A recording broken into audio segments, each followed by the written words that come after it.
David, ¿podemos empezar?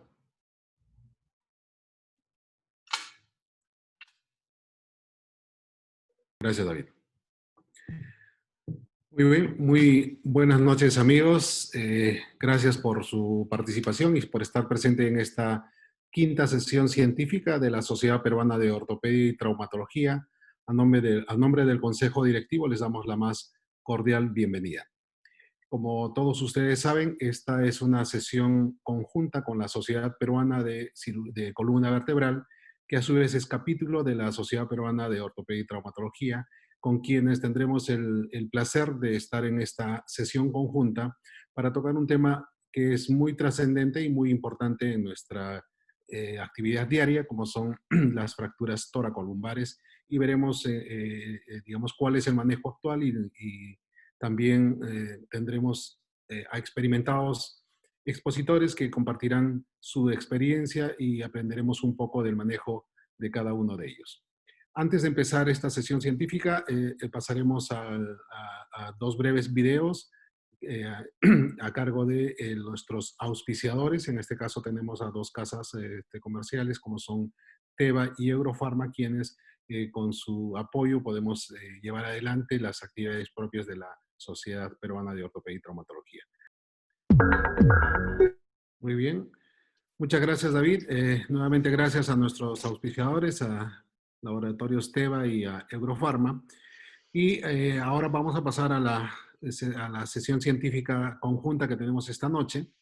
Para ello vamos a tener las palabras de presentación al coordinador de esta actividad, quien es el doctor César Ábalos Arenas, quien a su vez es nuestro secretario de capítulos, quien hará la presentación del distinguido cuerpo de expositores que tenemos el día de hoy. Adelante, César, por favor, y bienvenidos a los expositores tanto nacionales como extranjeros. Les damos la más cálida y cordial bienvenida a nombre de la Sociedad Peruana de Ortopedia y Traumatología. Adelante, César, por favor. Ya. Bienvenidos, buenas noches. Como ya lo anunció nuestro presidente, tenemos el agrado de contar acá con Pedro Bazán y Jorge Cabrera, nuestros colegas y amigos de México y Argentina respectivamente, y nuestros dos expositores nacionales, Luis Neira y Luis Núñez, del Perú. Bienvenidos todos los que nos acompañan, y recordemos unas cosas básicas acerca de la lesión traumática de la médula espinal. Este es un evento devastador que puede provocar la muerte o discapacidad de por vida. La incidencia anual se estima entre 10 y 83 casos por millón por año, con amplias variaciones entre regiones y países.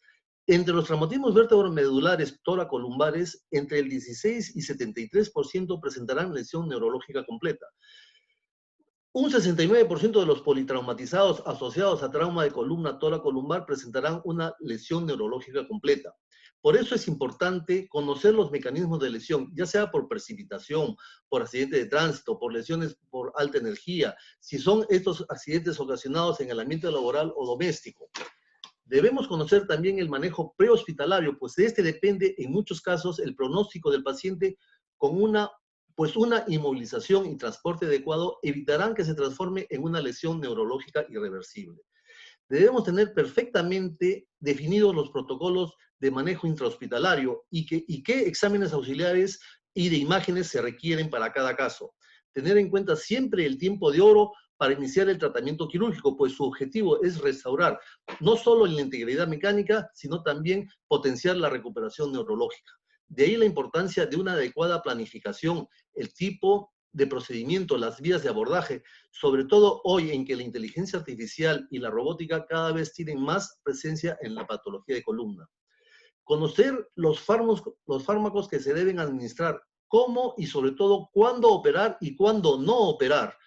Pero no solo debemos preocuparnos de la estabilización de la columna y de la recuperación de la función, sino que también debemos preocuparnos de la secuela dolorosa, sea de tipo neuropático, crónico o de ambos casos, resultante de estos traumatismos, lo que representa una de las mayores causas de morbilidad, lo que aunado al componente afectivo puede estar asociado a un dolor crónico o a la propia secuela. Y por último, debemos buscar la reinserción en el medio familiar, laboral y social, teniendo siempre presentes los principios éticos de nuestra práctica. Luego de esta pequeña introducción, dejo la posta al doctor Núñez para que ya empiece con la moderación de esta conferencia. Doctor Núñez. Buenas noches con todos. Es un honor tener a tan distinguidos ponentes en esta noche. Vamos a hablar sobre el tema de una actualización en el manejo de las fracturas toracolumbares. Como bien definió el doctor César Ábalos, es un evento devastador para las personas que sufren este tipo de eventos traumáticos. Esta noche contamos con 3 ponentes. Tenemos al doctor Pedro Bazán, de Argentina, el doctor Jorge Cabrera, de México, y el doctor Luis Neira, de Perú. Para hacer un poco de referencia con respecto a nuestros invitados, tenemos al doctor Pedro Bazán, que es un especialista certificado de cirugía de columna de la Sociedad Argentina de Columna Vertebral, miembro titular de la Sociedad Argentina de Patología de Columna, es director de una Spine Center, jefe del Departamento de Columna del Hospital Italiano La Plata y jefe de sala de ortopedia y traumatología del Hospital San Martín en La Plata. El doctor Jorge Cabrera es past chairman de AOSPAI México, tesorero de la Asociación Mexicana de Cirujanos de Columna ANCICO, adscrito en el servicio de columna traumática en el Hospital Magdalena de las Salinas, y el doctor Luis Neira es post-fellow de AOSPAIN y del Centro Respalda. Actualmente trabaja como cirujano de columna en el Hospital del Niño de San Borja y en la Clínica Ricardo Palma. Ahora damos pase al doctor Jorge Cabrera, que nos va a presentar el caso clínico. Adelante. Muchas gracias. Gracias por la invitación a la Sociedad Peruana de Ortopedia y Traumatología. Gracias a Luis por la invitación. Gracias a todo el comité por la invitación también. Bueno, vamos a empezar con un caso clínico de fractura toracolumbar. Como ya dieron buen preámbulo a esto, pues son lesiones devastadoras, son lesiones de alta energía, son lesiones que toman toda nuestra atención para poderla tratar, siempre y cuando que sea un paciente que tenga una única lesión. Cuando es un paciente politraumatizado, bueno, pues tendrá que ser un manejo multidisciplinario para poder atender todos estos casos. Empezamos.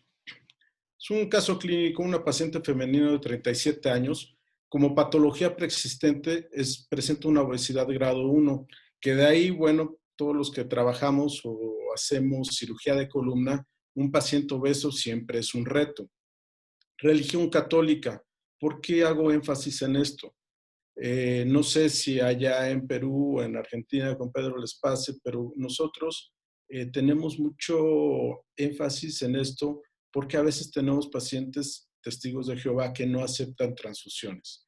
Y si estamos hablando de que en ocasiones tenemos pacientes con un politraumatismo, pues entonces tenemos que tomar muy en cuenta este tipo de religiones para ver si podemos transfundir o no. Obviamente la cuestión legal nos hace que nosotros tengamos que transfundir al paciente, pero entramos en un conflicto en algunas ocasiones con ellos. Paciente originaria del estado de Chiapas. Esto es al sur del país y por ende el traslado de estos pacientes hasta la capital a veces se puede demorar una semana, 2 semanas. Mecanismo de lesión, caída de 8 metros y como decíamos antes de entrar a las pláticas, son pacientes que actualmente están guardados en casa, que no están acostumbrados a hacer otra actividad y en este caso esta paciente se subió a un árbol a bajar unos frutos y cayó 8 metros. Diagnóstico de envío, nos la envían como una fractura L1. El nombre es una fractura L1, pero nos faltan los apellidos. Como lesiones asociadas, presenta un hemotórax izquierdo escaso, menor del 20%, que no requirió un tubo pleural. Y, como les decía, 10 días de evolución.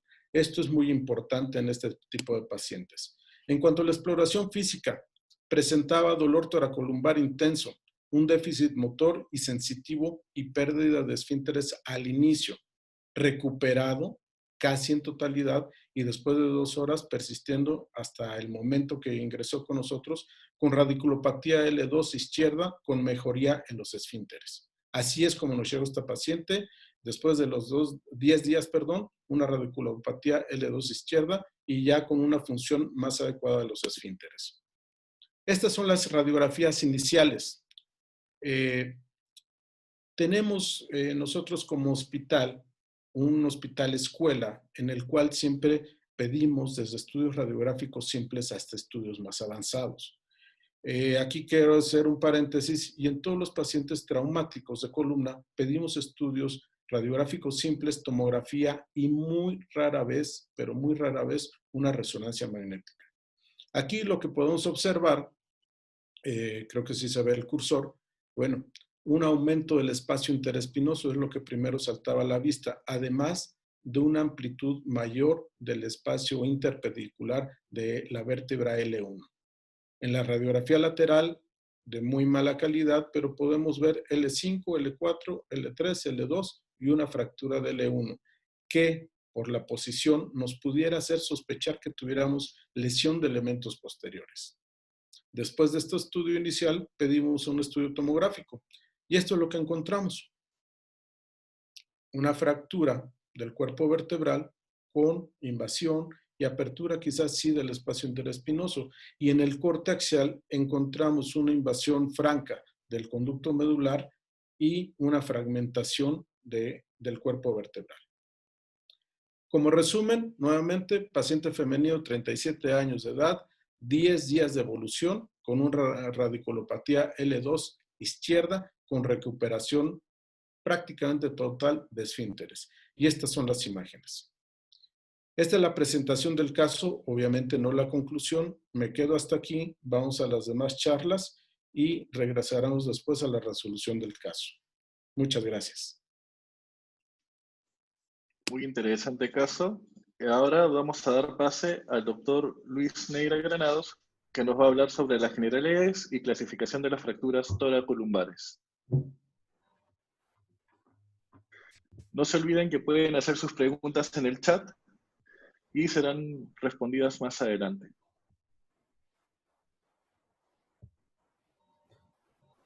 Hola, ¿me escuchan?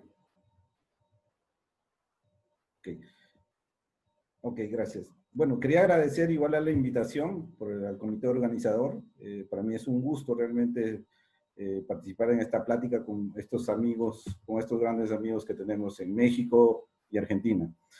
Bueno, en cuanto a las fracturas toracolumbares, yo voy a tratar sobre aspectos generales, evaluación de parámetros radiográficos, evaluación de las necesidades de ayudas diagnósticas y establecer una clasificación adecuada de estas fracturas toracolumbares. Como introducción, estas fracturas toracolumbares, como ya lo manifestaron, representan una de las lesiones más graves a nivel del esqueleto humano, resultante generalmente de traumatismos de alta energía. Pueden llevar a grandes complicaciones como lesiones neurológicas y hasta la muerte de los pacientes. Este es un estudio americano que les presento, que fue realizado entre el 2000 y 2011, que trataban de evaluar cuál es la incidencia de las fracturas toracolumbares en accidentes de tránsito. Nos manifiesta que el aumento anual de las fracturas toracolumbares registradas es de más o menos 9.7%. Pero lo llamativo de esta imagen es cómo va el incremento en ascenso franco de las fracturas toracolumbares en dos grupos etarios, pacientes mayores a 60 y mayores a 80 años. Esto nos llama mucho la atención. No es la curva del COVID-19, sino es la fractura la incidencia de fracturas en este grupo etario. Quizás puede ser por antecedentes personales, puede ser por la fragilidad ósea de este grupo etario, pero es algo llamativo. Igual, un estudio chino donde nos registra la tasa de fracturas toracolumbares en 2.4 por millón de habitantes. Como vemos en la imagen, es un estudio de 10 años de evolución, de 2005 a 2015. Vemos que en el último periodo, 2014-2015, el ascenso de las fracturas toracolumbares es franco. Esta imagen podemos ver, representa en bloques de 5 años, del 2006 al 2010 y de 2011 a 2015, vemos un ascenso estadísticamente significativo en cuanto a la incidencia de fracturas toracolumbares en la población china. Igual, las fracturas toracolumbares generalmente van a estar representadas en la unión toracolumbar a nivel de T11 a L2. El 75 al 90% va a estar en la unión toracolumbar. Y esto básicamente se va a deber a esa transición de una columna rígida, que es la columna torácica, a una columna flexible, que representa la columna lumbar. Las fracturas a nivel torácico van a representar el 33%, 16% de estas fracturas van a tener algún trastorno neurológico, y las fracturas a nivel lumbar van a representar el 46%, 7% de estos van a representar algún trastorno neurológico. La mortalidad global por fracturas toracolumbares es aproximadamente del 4%. En cuanto al diagnóstico, tenemos que evaluar a un paciente con fractura toracolumbar en un íntegro ya. Tenemos que hacer una evaluación integral del trauma, tipo de accidente, factores de riesgo del paciente, si está consumiendo algún medicamento, si tiene algún antecedente de importancia, y todo esto debe ser valorado según el ATLS. Como sabemos, el ATLS es primordial en el manejo del paciente politraumatizado, evaluar la vía aérea, la ventilación, la circulación, la exploración neurológica y una exploración total del paciente. Esto con solo el fin de salvar la vida de nuestros pacientes. Cuanto a la evaluación neurológica, la escala más aceptada actualmente es la escala ASIA. Recordemos que nosotros como cirujanos de columna somos encargados de hacer esta valoración. ¿Okay? Es muy importante tenerlo en cuenta. En cuanto a estudios de imagen, tenemos una variedad de estudios de imágenes que nos van a ayudar. Esto va a ser solicitado, como ya lo manifestó el doctor Cabrera, según el requerimiento del paciente. Podemos optar por radiografías, tomografías, resonancia magnética. En cuanto a los estudios de imágenes, en cuanto a las radiografías, básicamente podemos evaluar las pérdidas de altura del cuerpo vertebral, las deformidades que pueden predecir estas fracturas y el colapso. En esta imagen, en la imagen A, podemos ver que hay, en el gráfico A, vemos la distancia interpedicular, comparando con la imagen B, esta distancia interpedicular está aumentada, y en la imagen C disminuye la distancia interpedicular. Esto nos puede llevar a descartar una posible lesión por estallido del cuerpo vertebral. Y en la imagen B también podemos ver un colapso del cuerpo vertebral, ¿okay? Un colapso que le está produciendo un cambio cifótico en el cuerpo vertebral. Podemos hacer evaluaciones también de los cambios cifóticos con diferentes medidas, del ángulo de Koch. La reducción de la altura vertebral mayor a 15% es un criterio radiográfico de fractura vertebral. Los límites cifóticos que podemos tener en una fractura están entre 15 a 20%. También nos plantean hasta una imagen, una fórmula para hallar esta pérdida de la altura. En cuanto al aumento del espacio interespinoso, como vemos en las imágenes, podemos valorarlo tanto en imágenes tomográficas como radiográficas. También existen fórmulas matemáticas para hallar este aumento del espacio interespinoso. ¿Por qué es importante? Porque este aumento del espacio interespinoso nos indica posibles lesiones en el complejo ligamentario posterior, en la banda de tensión, y esto confiere inestabilidad a la columna. En cuanto al canal medular, tenemos que tener en cuenta que el canal medular es una estructura continua, desde columna cervical, torácica, lumbar. Entonces, la columna torácica soporta menores grados de estrechamiento del canal medular, a diferencia de la columna lumbar. En general, podemos decir que hay un ratio de las medidas sagitales sobre las medidas transversales del canal medular, que debe ser menor. Si es menor a 0.4, generalmente se va a observar compromisos neurológicos en ciertos pacientes. La traslación de los cuerpos vertebrales mayor a 3.5 milímetros generalmente se pueden asociar a lesiones del complejo ligamentario posterior. ¿Por qué pedir una tomografía? El 25 a 30% de los pacientes presentan fracturas vertebrales no contiguas. Entonces, la única forma de descartar esto es con estudios quizás tomográficos. En traumas de baja energía en pacientes con mala calidad ósea, con radiografías normales, pero con alta sospecha clínica, es indicativo realizar estudios tomográficos y quizás hasta estudios de resonancia magnética.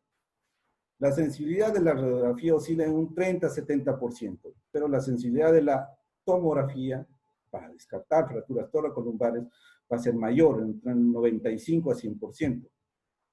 Este estudio, donde que quiere comparar el estudio radiográfico versus tomográfico para el manejo de fracturas por estallido toracolumbares, nos manifiesta lo que ya hablamos, que la tomografía computarizada es necesaria para la planificación y tratamiento de este tipo de fracturas. Este estudio que nos ayuda a valorar la tomografía y la resonancia magnética en la clasificación y decisión quirúrgica de las fracturas toracolumbares nos manifiesta que la radiografía por sí sola no es suficiente para clasificar, a excepción de las fracturas tipo C, las fracturas por dislocación o luxación, que con una radiografía simple lo podríamos clasificar. La tomografía es obligatorio para clasificar con precisión las fracturas toracolumbares. La resonancia magnética confiere una ganancia en sensibilidad para descartar lesiones del complejo ligamentario posterior o la banda de tensión.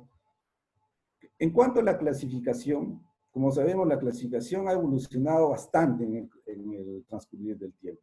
Desde clasificaciones simples por mecanismos de trauma, hasta clasificaciones con el uso de estudios radiográficos. A eso sumaron clasificaciones con el uso de estudios tomográficos. Pero tenemos dos clasificaciones, como son las clasificaciones que valoraban al cuerpo vertebral en 2 columnas de Kelly. Posteriormente fue refutada por la clasificación de Dennis de 3 columnas, hasta la clasificación de Mager, que ya comenzaba a clasificar la columna por la morfología del trauma y por el grado de lesión neurológica. Entonces, la clasificación AOSPI, el grupo AOSPI lanza su clasificación en base a 3 parámetros.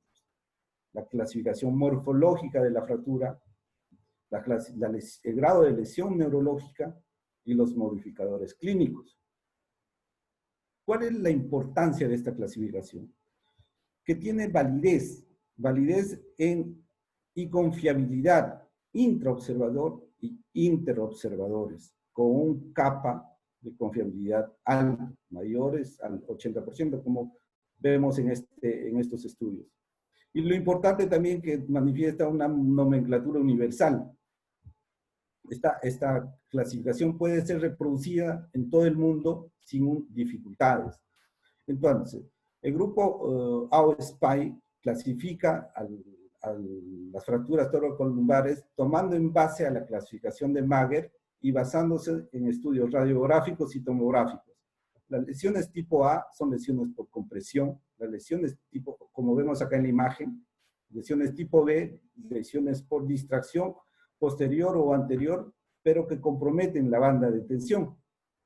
Y las lesiones tipo C, lesiones por dislocación o desplazamiento, como vemos en el gráfico.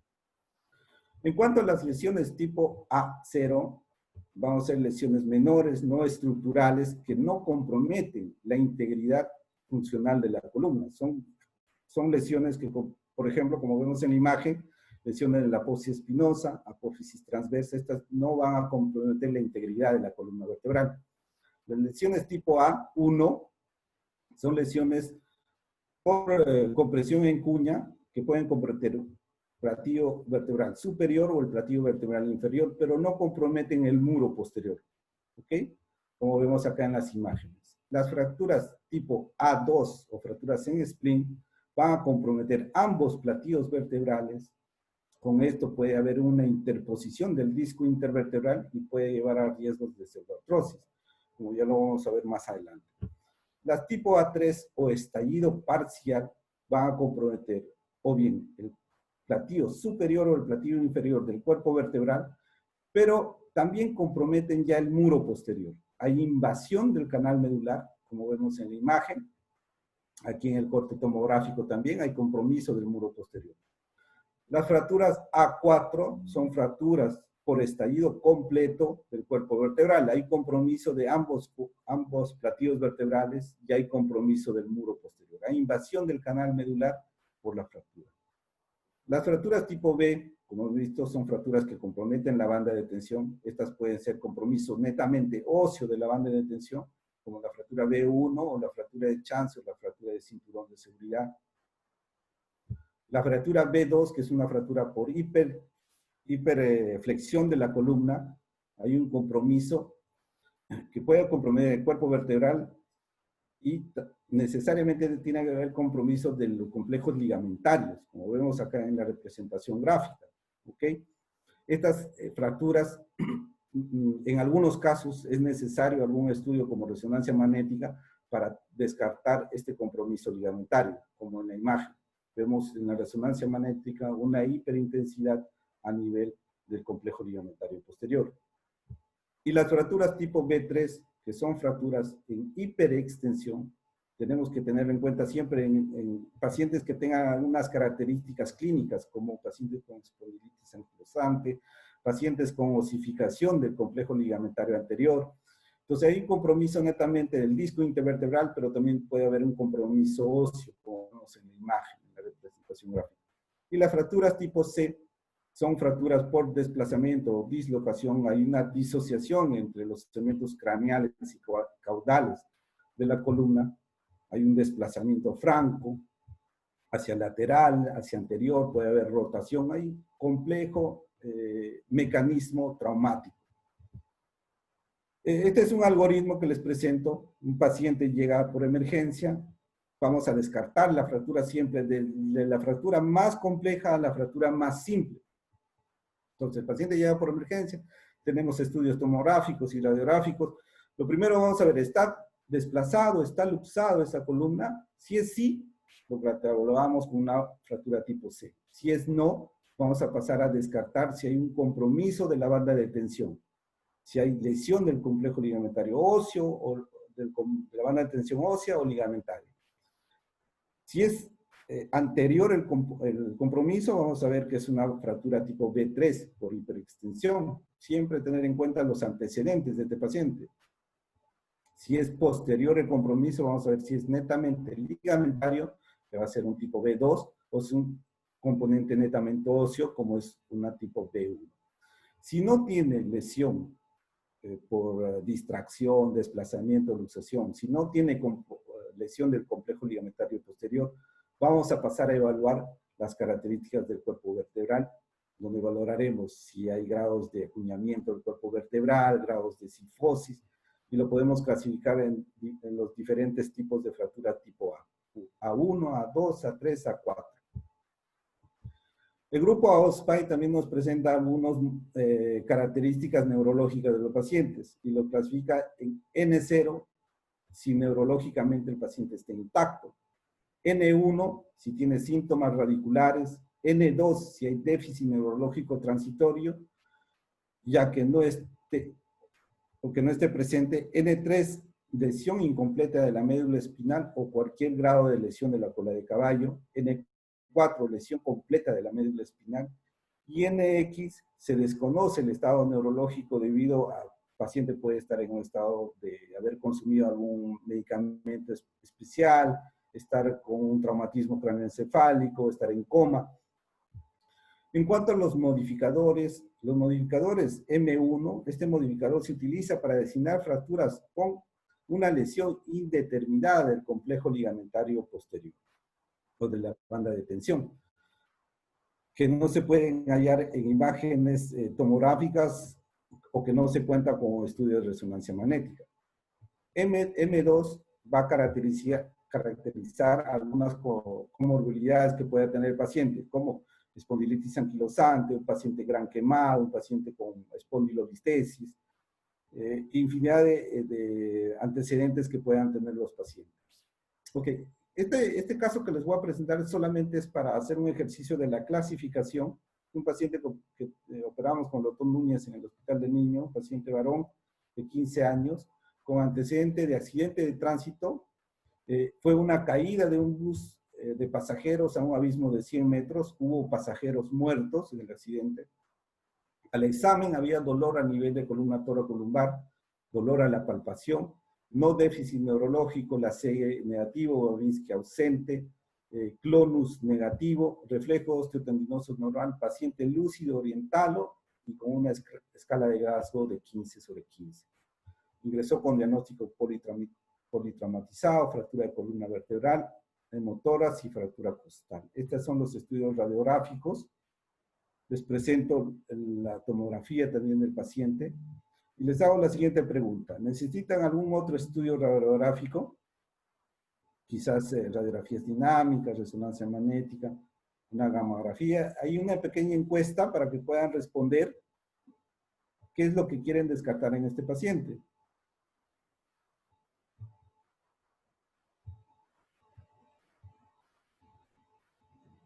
Es otra encuesta esa. Vamos a pasar a la... Bueno, nosotros le pedimos, le solicitamos en el momento, queríamos descartar la lesión del complejo ligamentario posterior, porque es una fractura que compromete el cuerpo vertebral, y vemos que hay compromiso también de la apófisis espinosa. Entonces, por eso le pedimos una resonancia magnética, y vemos, miren, que hay una hiperintensidad a nivel del complejo ligamentario posterior. Entonces, la siguiente pregunta sería, ¿qué tipo de fractura es?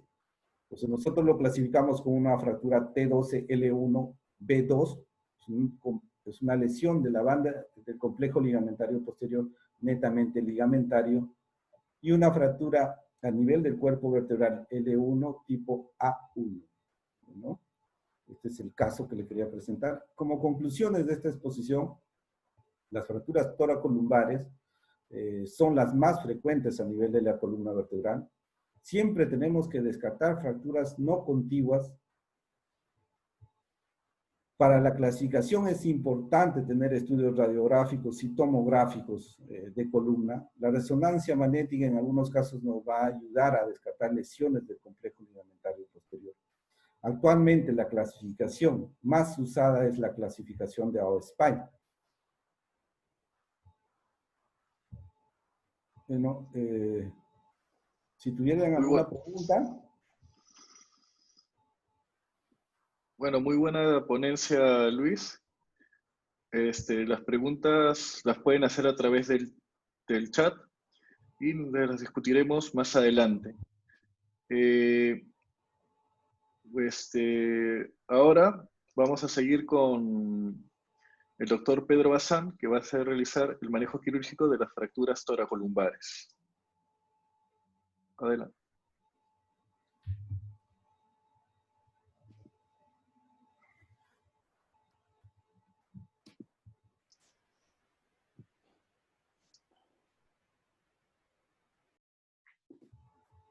Buenas noches. En primer lugar, quiero agradecer a la Sociedad Peruana de Ortopedia y Traumatología, y en especial a su capítulo de columna vertebral, por la invitación a participar de esta tan importante sesión científica. Y felicito a los organizadores el haber elegido el tema, dado que las fracturas toracolumbares son una patología con muchas controversias. Y la controversia empieza desde el momento mismo de la toma de decisión. Y vamos a discutir si realizar y cómo realizar un tratamiento no quirúrgico, que es un tema que va a llevar a cabo el doctor Cabrera, así que yo no voy a hablar, pero también vamos a discutir cuándo y cómo realizar los abordajes quirúrgicos, cómo manejar pacientes con comorbilidades o que estén integrando un cuadro de politraumatismo. Y otra controversia es qué hacer con las fracturas sin déficit neurológico. Así que voy a intentar realizar un análisis de la bibliografía lo más actual posible.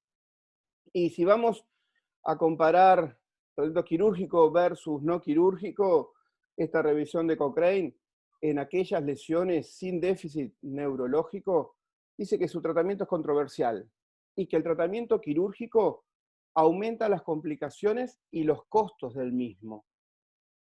En esta otra revisión sistemática, los autores concluyen diciendo que no existe un consenso definido en los tratamientos no quirúrgicos y en el manejo de las fracturas toracolumbares. Si vamos a una sociedad reconocida mundialmente, como es la Sociedad Alemana de Ortopedia y Traumatología, ellos definen el tratamiento quirúrgico para aquellas lesiones con fracturas inestables, déficit neurológico, aquellas lesiones tipo C que nos mostraba recién Luis, en los casos de politraumatismo para asociar a la filosofía del control del daño y en algunas comorbilidades como por ejemplo la espondilitis anquilosante. Todos conocemos, y Luis recién nos mostraba, la clasificación AO, que más que clasificación es un sistema y uno puede observar que en cada tipo morfológico, neurológico o clínico, cada parámetro se lo puede puntuar, que van a ver en mi presentación como una estrella con un número. Lamentablemente todavía aún no tenemos consenso en a partir de cuándo podemos operar y qué cirugía realizar. Cuando se implementó esta nueva clasificación que recién nos mostraron en forma muy completa, algunas controversias pasadas se resolvieron y lo más importante es que esta clasificación es una clasificación más confiable que el resto de las que teníamos. El índice de reproductividad intra e interobservador es mayor. Nos ayuda a entender mejor la cinemática y a analizar bien el tipo morfológico de la lesión, apoyándose en mejores técnicas diagnósticas. La clasificación AO principalmente se basa en tomografía y también que hay mejores terapéuticas en la actualidad con la mejora de los materiales de osteosíntesis. Pero bueno, las fracturas estallido, con el compromiso de uno de los dos platillos, y aquellas fracturas en adultos mayores, siguen en discusión, siguen sin tener consenso. Uno conoce muy bien la clasificación AO, ya es una clasificación implementada que se está utilizando en todo el mundo. También conocemos la clasificación propuesta por el grupo alemán de trauma. Lo que yo vengo a proponerles es que utilicemos las dos. En la toma de decisión terapéutica, que podamos unir ambas clasificaciones para buscar mejores resultados para nuestros pacientes. ¿Y por qué? Porque esta clasificación quizás viene a complementar la clasificación AO en los puntos débiles que ella tiene. Y basado en la clasificación AO, propone 4 modificadores específicos. El primer modificador es el desorden de alineación. Entonces, eran 2 debilidades que tiene la clasificación AO. Entonces, buscamos en el plano coronal la presencia o no de una escoliosis mayor de 10 grados. Y en el plano sagital, la presencia de una cifosis. Y ellos ponen los 15 grados como punto de referencia. El segundo modificador es el compromiso del cuerpo. Y si vemos el esquema, es el mismo esquema que la conocida clasificación de McCormack. Cuando Keynes y McCormack hicieron su análisis retrospectivo de la falla de osteosíntesis cortas de fracturas estallido. El tercer modificador es el porcentaje de ocupación del canal y el cuarto es la lesión del disco. Entonces, lo que yo vengo a proponer en la toma de decisión quirúrgica es que, basándonos en la clasificación AO, vamos a ver un gráfico de toma de decisión, que es el rombo, y un gráfico de decisión terapéutica, que es el oval. Obviamente que en las fracturas no estructurales no se discute qué hay que hacer, así que la dejamos de la discusión. En aquellas lesiones en donde el muro posterior está indemne y está afectado un solo platillo, el tratamiento no quirúrgico quizás tiene más peso, pero lo que propongo es que evaluemos la cifosis y la escoliosis. En realidad no lo propongo yo, lo propone el grupo alemán. Entonces, en aquellas cifosis mayores de 15 grados o escoliosis mayores de 10, pensemos la realización de un tratamiento quirúrgico de 1 o 2 niveles por vía posterior. En aquellas lesiones que está el muro posterior indemne, pero afectado de los dos platillos, el tratamiento quirúrgico tiene un poco más de peso, principalmente en el modificador 2, o sea, en el compromiso del cuerpo, y el 4, o sea, en el compromiso del disco. Y aquí pensaríamos si hacer una vía anterior o hacer un abordaje combinado. En aquellas lesiones que se afecta el muro posterior en un platillo, el tratamiento quirúrgico puede tener un fundamento basándose en los 4 modificadores del grupo alemán. En la alteración del balance, en la alteración en el compromiso del cuerpo, en el compromiso del canal y en el disco. Observe que este sistema al A3 lo clasifica con 3 puntos. Y ahí decidiremos si hacer un abordaje posterior de 1 o 2 niveles, un anterior o un abordaje combinado. En el estallido completo, donde están afectados no solo el muro posterior, sino los 2 platillos, el tratamiento quirúrgico tiene más peso. Esto se puntúa con 5 puntos. Y basándonos en los consejos del grupo alemán, evaluando los 4 modificadores, podemos decidir si hacemos un abordaje posterior de 2 niveles, un anterior o vía combinada. Cuando la banda de tensión tiene una disrupción ósea posterior, también se evalúa con 5 puntos desde el grupo AO, y el tratamiento quirúrgico puede llegar a tener algún sustento para decidir una instrumentación posterior corta. Ya desde la lesión de banda posterior de tipo ligamentario, que se puntúa con 6 puntos, no se discute el tratamiento quirúrgico. Y esto es lógico porque hasta la B1 estaba afectado un solo cuerpo vertebral. Ya a partir de la B2 se altera la relación entre la unidad funcional móvil, la relación entre el cuerpo, el disco, los ligamentos y el otro cuerpo. Así que el tratamiento quirúrgico no se discute, y basándonos en los modificadores podemos tomar la decisión si hacer una vía posterior larga o asociarlo o no una vía anterior. Cuando la disrupción de la banda de tensión es anterior, aquí, como bien lo dijo Luis, habitualmente son lesiones por hiperextensión y que el gráfico es la espondilite anquilosante, pero si conseguimos una lesión de hiperextensión que no sea con esta comorbilidad, el tratamiento quirúrgico tampoco se discute, y basándonos en los modificadores, veríamos si realizar un abordaje con osteosíntesis posterior corta. En aquellas desejes vertebrales postraumáticos del tipo C, tampoco se discute el tratamiento quirúrgico, y basándonos en los modificadores podríamos decidir si hacer una fijación de 2 o más niveles, si hacer una fijación multibarra o si asociarle o no una vía anterior.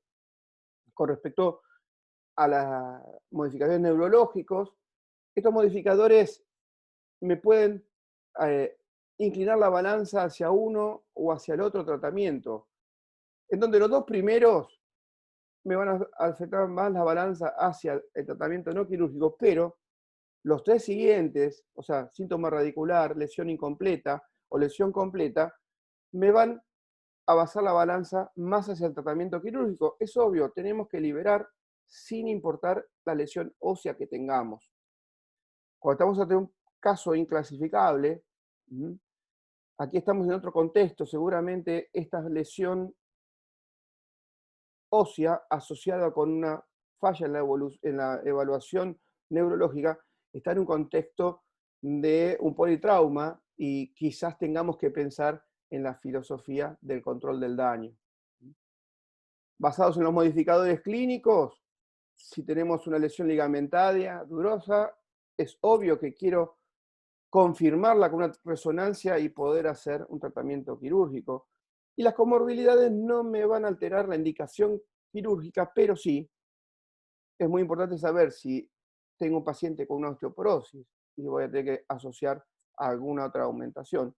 O si tengo un paciente con espondilitis anquilosante y quizás sabemos que la fijación que debemos hacer es una fijación larga. Una controversia es qué hacer cuando debemos combinar tratamientos.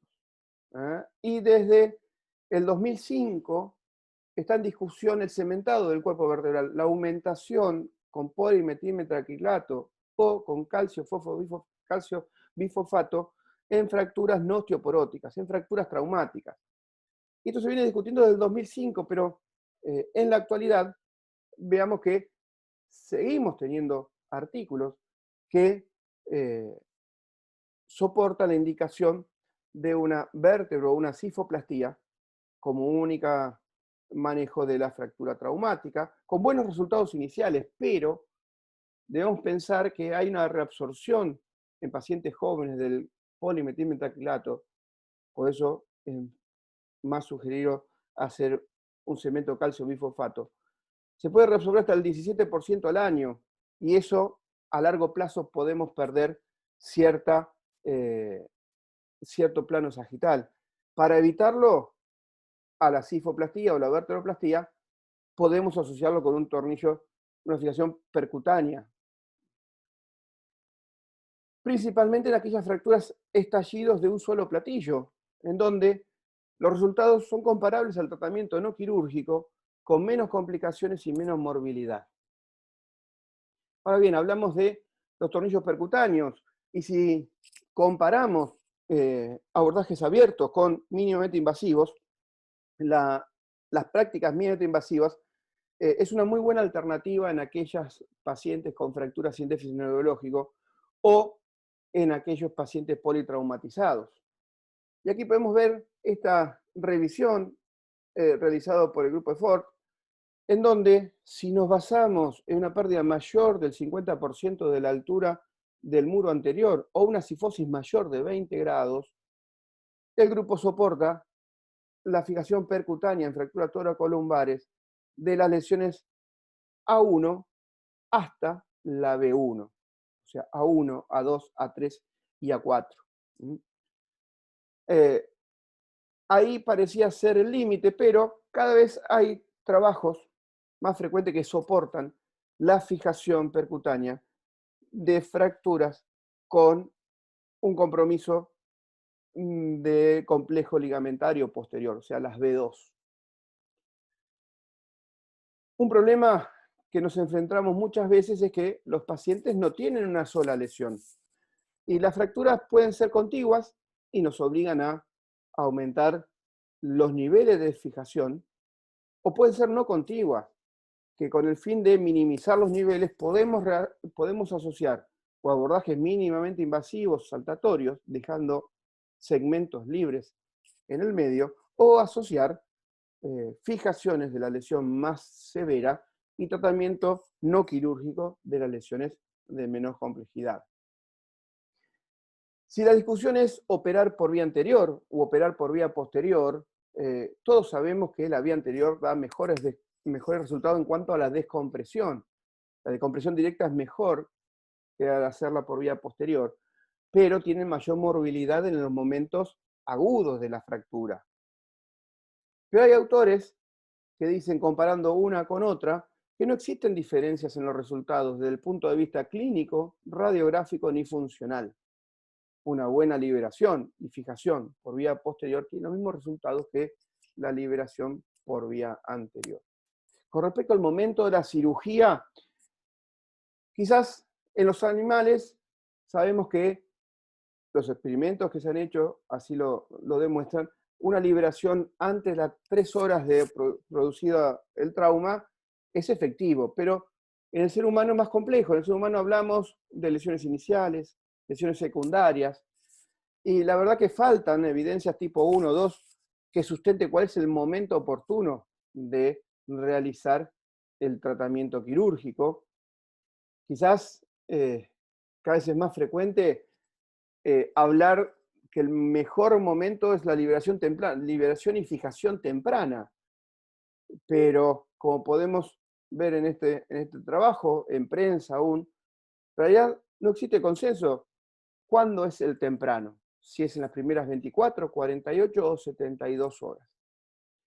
Sí, prácticamente no hay discusión que el momento oportuno o el tratamiento oportuno en el paciente politraumatizado es seguir la filosofía del control del daño. Esta filosofía no es nueva, en realidad no es médica, es de resorte naval, que ingresó a la medicina en 1950 aproximadamente con los terapistas y los cirujanos generales, pero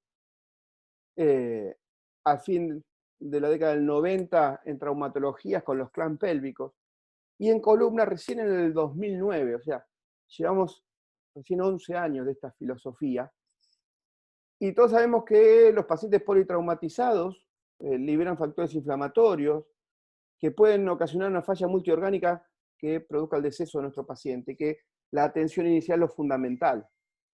Y las fracturas vertebrales muchas veces están en el contexto de un paciente politraumatizado. El grupo ATLS indica el tratamiento de control del daño en aquellas lesiones de estallido, B y C, con fijaciones mínimamente invasivas, dejando la liberación y fijación abierta o el aporte anterior para un segundo tiempo. Pero bueno, ¿qué es esto del control del daño? Les aconsejo leer este trabajo en donde en pacientes politraumatizados comparan 3 alternativas terapéuticas tratando de transpolar lo que se hace en un hueso largo, en un paciente politraumatizado, y tratar de llevarlo a la columna. Y las 3 alternativas de tratamiento es hacer un tratamiento tardío, completo. Luego, 72 horas, hacer el tratamiento definitivo de la lesión, teniendo la ventaja de poder programar. Programamos el mejor cirujano, el mejor equipo, el mejor quirófano, el mejor material de osteosíntesis.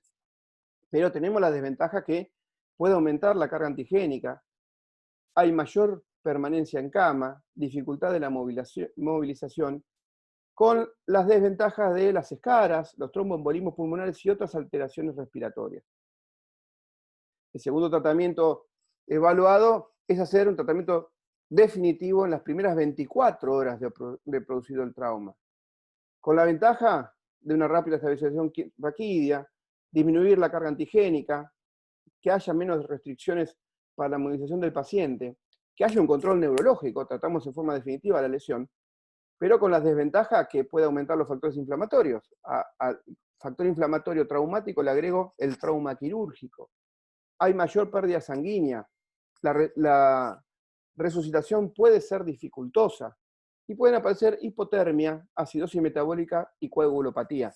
Que recordemos que estos 3 conforman la triada mortal, que es una de las complicaciones más severas de los pacientes politraumatizados, sumado con la sepsis y la falla multiorgánica que llevan a la muerte de nuestro paciente. El tercer tratamiento evaluado es la filosofía del control del daño. Va a ser lo mismo que se hace en los huesos largos, inmovilizarlo temporariamente para después hacer un tratamiento definitivo si es necesario.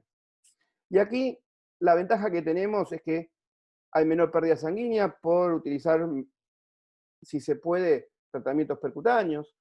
Hay una rápida estabilización raquídea, estamos haciendo osteosíntesis de la lesión, disminuimos la carga antigénica, favorecemos que el paciente se movilice ya en la unidad de cuidados intensivos, que la resucitación sea posible, a estar fijo que haya un bajo riesgo de deterioro neurológico secundario, con las desventajas que a veces se requiere una segunda cirugía.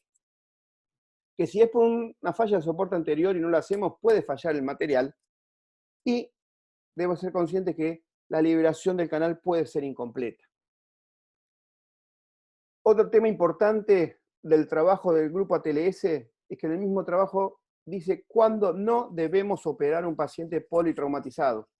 Y no debemos operar a un paciente politraumatizado que esté en shock, porque va a tener hipotermia, coagulopatía y acidosis. Recordemos, tríada mortal, mortalidad en más del 90%. No debemos operar a un paciente que tenga un exceso de base de menos 10.000 equivalentes litros, una mortalidad entre el 40 y el 70%. Y tampoco debemos operar a un paciente con un lactato mayor a menos 2 milimoles litro en 48 horas. Se asocia con una mortalidad del 85%. Las técnicas mínimamente invasivas en el manejo de las fracturas toracolumbares proporcionan un efectivo manejo de la lesión, reduce la morbidad del paciente y es útil en la filosofía del control del daño. Si vamos a uno de los últimos trabajos sobre el tema, de control del daño, siempre en la parte traumatológica se hablaba de la pelvis, del manejo de la pelvis inestable, del manejo de la fractura de miembros o en las fracturas expuestas con el correcto tratamiento de partes blandas. Y hoy se reconoce que en la filosofía del control del daño, la columna tiene la misma importancia que el resto del tratamiento de las lesiones para mejor sobrevida de nuestros pacientes. Como mensaje final, la verdad no existe consenso en cuándo y cómo debemos operar nuestras fracturas. Sigue siendo una indicación precisa del cirujano. Por eso lo que sugiero es utilizar las dos clasificaciones y ahí podemos hacer una toma de decisión lo más correcta posible, analizando siempre la morfología de lesión y la presencia o el riesgo de déficit neurológico que tiene el paciente, y sabiendo que la cirugía mínimamente invasiva es una herramienta muy importante en nuestros días que disminuye el trauma de nuestros pacientes, disminuye el estrés de nuestros pacientes, sin olvidar que todo disminución del trauma de nuestro paciente, del riesgo de nuestro paciente, estamos absorbiendo nosotros a la exposición de rayos por cirugía de columna. Muchas gracias. Brillante ponencia. Ahora damos pase al doctor Jorge Cabrera para que nos hable sobre el manejo de las fracturas torocolumbares estables. Doctor Cabrera, le damos.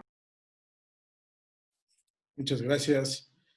Pedro, muy interesante tu plática y efectivamente las fracturas toracolumbares sabemos muchas veces que hay que operarlas cuando hay que operarlas, pero esto del control de daños es muy importante, lo venimos haciendo en el Hospital de Trauma desde hace ya un ratito y como dices, efectivamente, control de daños, que es fijar la columna para que el paciente tenga una mejor evolución en terapia intensiva, porque no es lo mismo tener una fractura aislada de columna a tener un politrauma más fractura de columna. Eso es muy importante. Muchas veces están asociados a lesiones tóraco-abdominales con derrames pleurales, hemotórax, neumotórax, los cuales es importante la movilización para evitar complicaciones. Son pacientes que a veces están intubados y que una neumonía secundaria pues, puede ser fatal para ellos.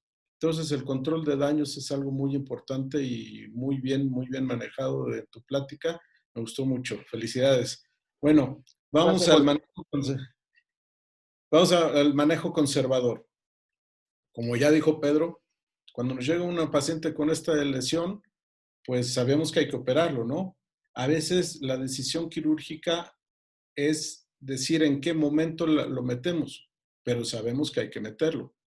A veces lo más difícil es decir cuándo no operar, y es lo que vamos a platicar. Bueno, sabemos que el 80% del peso del cuerpo pasa por la columna anterior, por el cuerpo vertebral. Eso nos habla de la gran importancia que tenemos que tomar en cuenta en las fracturas del cuerpo vertebral, ya que ahí se lleva el 80% del peso. Debemos considerar algo que ya había mencionado Pedro, que son pacientes que tienen menor de 15 grados de cifosis, menor del 25% de colapso y menor del 30% de invasión. A estos los consideramos que podamos hacer un manejo con una órtesis toracolumbar. Primero, pues medir lo que es el CIFOS, el cual se mide con la plataforma del cuerpo vertebral superior, la plataforma inferior del cuerpo vertebral inferior, para después hacer un ángulo de CO. Y con esto ya tenemos una idea de cuántos CIFOS tenemos en nuestra vértebra fracturada. De ahí lo mismo vamos a tomar en cuenta el porcentaje de colapso que tenemos del cuerpo vertebral. Como vemos en la imagen, tenemos un colapso mayor del 50%. ¿Cómo lo sacamos? Midiendo el cuerpo vertebral superior, sumando con el inferior, tomando la mitad y hacer una regla de 3. No me voy a detener aquí ya mucho. Luis ya nos tuvo una buena explicación de cómo hacer las mediciones y esto es muy importante para tomar en cuenta cuánta invasión tenemos de fragmentos retropulsados hacia el conducto medular y con esto tener la sospecha primero de que tuviera una alteración neurológica y segundo, la posibilidad de que si no tuvo una lesión neurológica inicial, la pueda tener de forma secundaria. Los límites para un tratamiento ortopédico, y ortopédico me refiero a conservador, el politrauma, como ya decía Pedro, muy importante, las fracturas lumbares bajas y también, como dijo Pedro, las fracturas múltiples de columna, ya sean contiguas o no contiguas. El estado neurológico del paciente, esto es muy importante, ya que ningún paciente con compromiso neurológico presente, progresivo, estable, que tenga cierta evidencia de compresión neurológica demostrada, es candidato a un manejo conservador. ¿A qué me refiero? Que todo paciente que tenga cualquier alteración neurológica, ya sea radiculopatía o una lesión neurológica completa, es candidato a un manejo quirúrgico.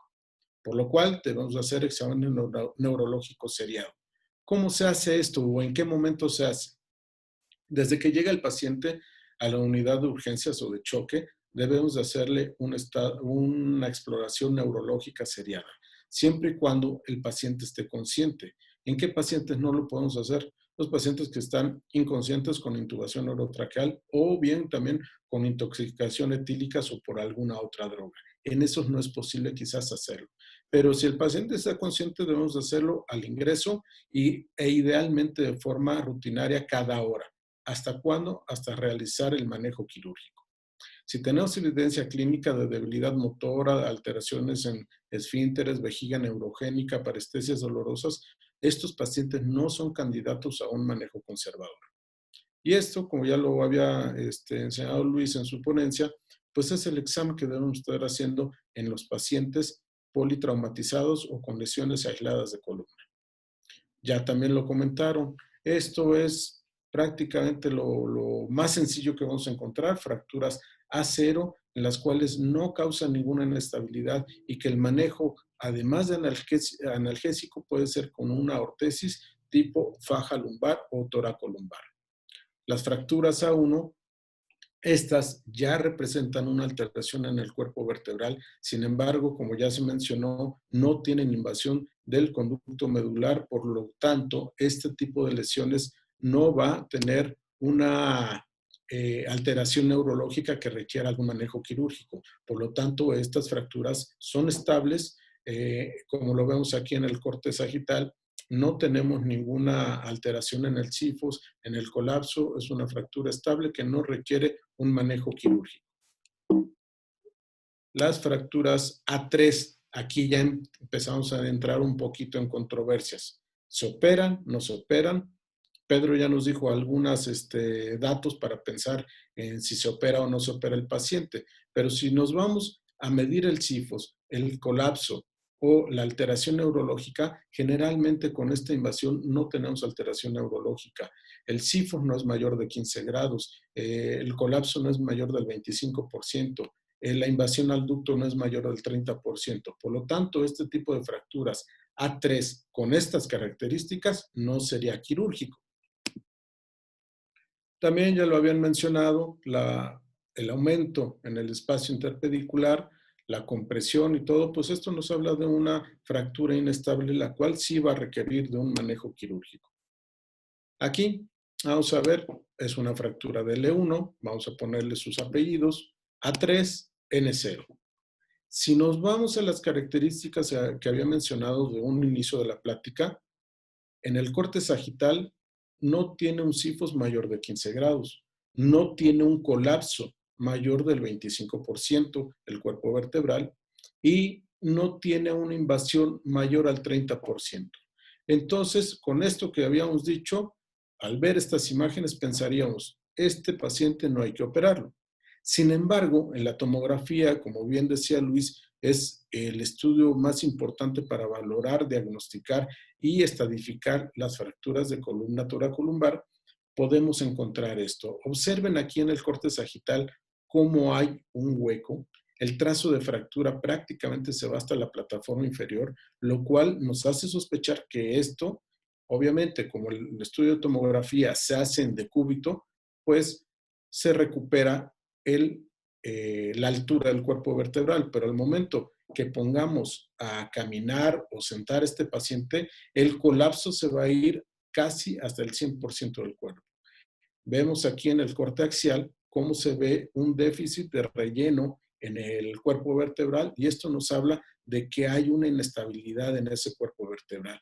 Por lo tanto, lo que habíamos mencionado de menor de 15 grados de sifos, menor de 25% de colapso y menor del 30% de invasión, queda secundario porque siempre debemos evaluar las fracturas hasta dónde llega. El trazo de fractura, tomando por ejemplo esta, si viéramos que llegara a la mitad del cuerpo, lo podemos sospechar que va a tener un colapso mayor del 25%, quizás hasta un 50%, lo cual va a provocar un sifo secundario y por lo tanto es una lesión inestable que habrá que operar. Debemos de tomar en cuenta también otros factores.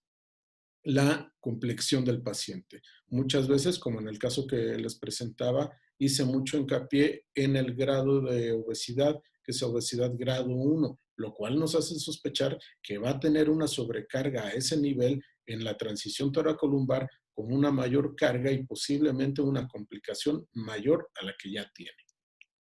Y en este caso, lo que hicimos fue una instrumentación corta y aplicamos de forma transpedicular injerto óseo, lo cual nos va a ayudar a rellenar ese hueco que veíamos en la tomografía y a apoyar a que consolide mejor este tipo de fractura.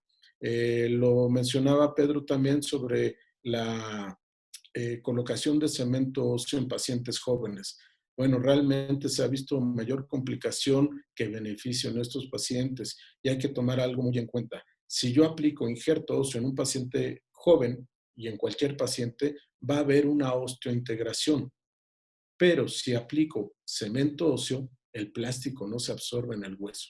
Por lo tanto, va a ser un problema que a futuro pudiera causar aún mayor controversia y mayor problema. Las fracturas B1 quizás son las únicas fracturas diferentes a la tipo A que pudieran en algún momento tratarse de forma conservadora. Y hay muchos estudios que mencionan que las fracturas tipo B1, las cuales pasan a través del hueso y que el contacto al ponerlas en hiperextensión va a ser hueso con hueso, provocaría que consoliden mejor. Estos son algunos ejemplos en el cual podemos ver en el corte anteroposterior, perdón, en la proyección anteroposterior, un aumento del espacio interespinoso, lo que nos habla de una lesión posterior, de elementos posteriores, corte sagital lo vemos también, y aquí vemos la fractura a través del pedículo. Y este habitualmente es el mecanismo, un mecanismo de hiperflexión. Sin embargo, si le ponemos a un paciente un dispositivo que tenga que usar durante 8 a 12 semanas en este tipo de fracturas, quizás no sea tan riguroso su uso y podamos tener complicaciones. Por lo cual, nosotros y sobre todo yo en lo personal, prefiero hacer un manejo quirúrgico en estos pacientes, pero sí está descrito que se puede hacer un manejo conservador. Sin embargo, lo que hemos visto es mejor operar. Pongo este caso clínico. Vamos a ver, fractura de la plataforma superior de L2, fractura de la plataforma superior de L3. Como verán, no hay invasión del conducto en ninguno de los dos y para corroborarlo vemos los cortes axial. L2 sin invasión, sin lesión en el muro posterior, L3 tampoco. Sin embargo, a la palpación este paciente tenía dolor interespinoso, pero quizás sea lo de menos. Lo más importante en este paciente que tenía afección neurológica de cono medular. Por lo tanto, con este tipo de lesiones óseas, estrictamente no sería quirúrgico, pero al tener una alteración neurológica y dolor a la palpación en el espacio interespinoso, nos hace sospechar que tenemos una lesión discoligamentaria, la cual debemos de corroborar. Y la forma de corroborarlo, como les había dicho, muy rara vez tomamos resonancia magnética, hacemos resonancia magnética, pero en este caso sí lo fue. Como verán, aquí en el espacio interespinoso hay una disrupción, una lesión seguramente del ligamento supra e interespinoso, ¿sí? Pero además, si somos más detallistas, aquí a este nivel del cono vemos un aumento de la hipertensidad. Aquí lo vemos en este acercamiento, lo cual nos revela y nos explica el porqué de la alteración neurológica. Por lo tanto, este paciente que se sospechaba inicialmente de fracturas A1 requirió de un manejo quirúrgico. Y aquí los que estoy demostrando con el aspirador es la lesión del ligamento interespinoso, la cual fue una disrupción completa y se tuvo que hacer una estabilización. No sé si alguien conozca esta mujer. Esta mujer tuvo una lesión de columna vertebral, una fractura en el siglo pasado, en la década de los 40. Para quienes no la conozcan, es una mujer muy famosa en México que usó este corsé, el cual también se hizo muy famoso. Y yo creo que con la siguiente imagen todos van a saber quién es.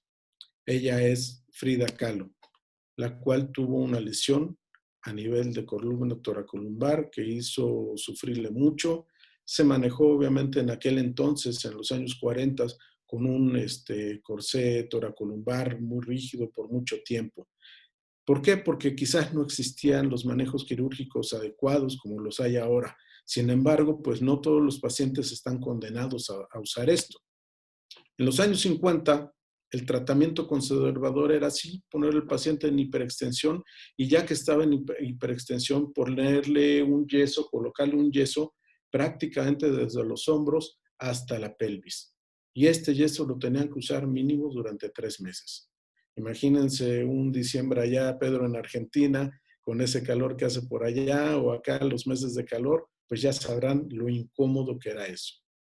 Fue evolucionando esto y para los años 90 aproximadamente ya se ponían este tipo de corsé, los cuales eran hechos con fibra de vidrio, se ponían en estas mesas especiales, provocando una hipercorrección, una hiperlordosis, con esto hacer una corrección de la fractura y ya que estaba corregida la fractura se colocaba este aparato de fibra de vidrio, el cual también tenían que usar entre unas 8 a 12 semanas.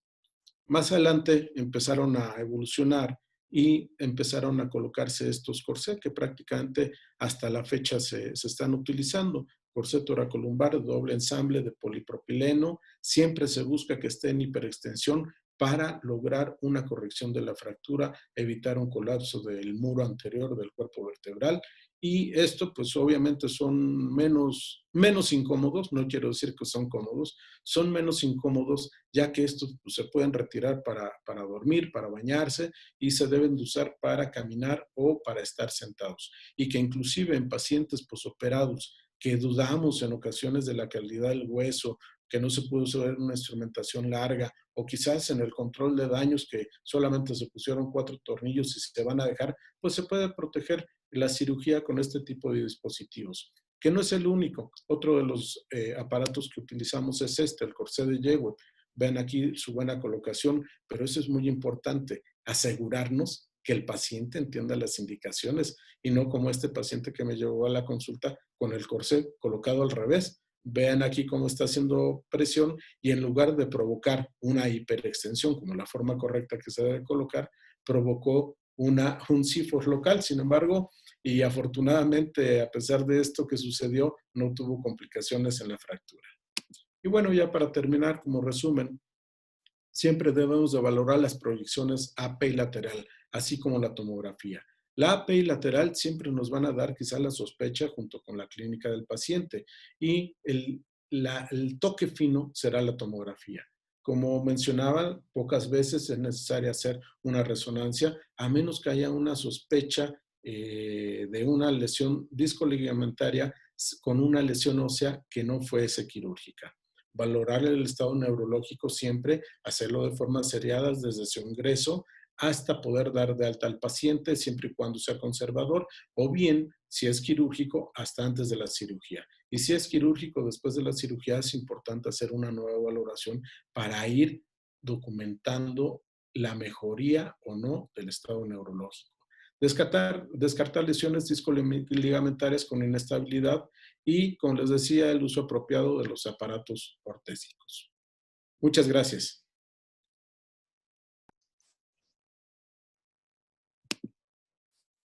Una brillante ponencia, agradecemos al doctor Cabrera. Y ahora vamos a dar pase a la discusión. Tenemos algunas preguntas para ver que nos puedan responder los panelistas. La primera pregunta va dirigida con respecto a la clasificación alemana. Dice que la clasificación alemana proponen un tratamiento de acuerdo al riesgo de progresión de la deformidad. Si en caso esto es así, ¿y por qué la clasificación de la O no cuenta este riesgo de progresión? ¿Puedo contestar, Luis?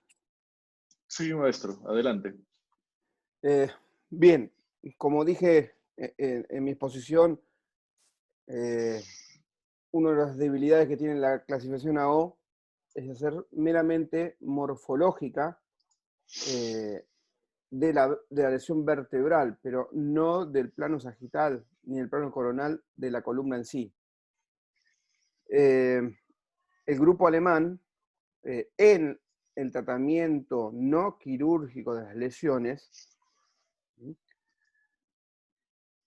indica realizar un corset y hacer un control en bipedestación entre el segundo y el 10º día de colocar el corset.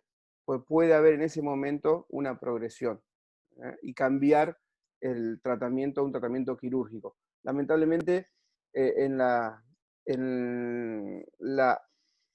planificación de la clasificación AO quedó eso de lado.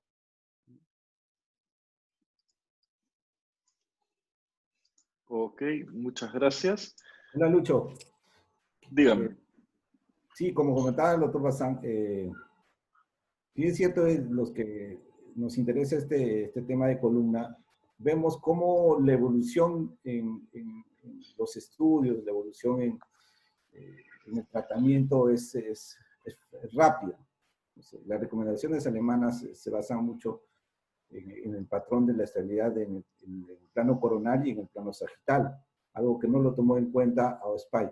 Y también se basa en la integridad del disco intervertebral.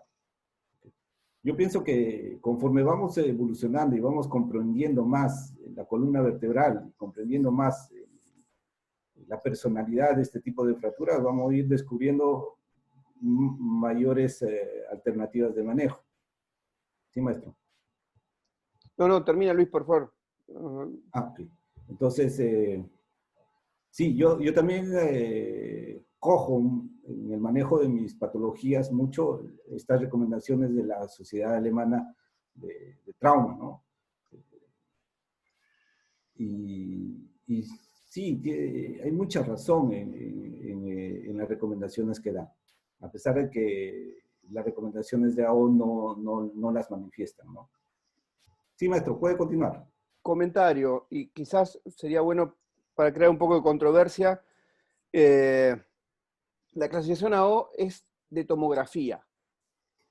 Y cuando salió, y tuve la suerte de ser uno de los 200 cirujanos que AO eligió para hacer la reproductividad intraobservador, cuando nos presentaban las radiografías, nos decían que clasifiquemos, que optemos por un tratamiento y qué estudios pedíamos. Y pedíamos tomografía y resonancia, obviamente. Primero nos daban la tomografía.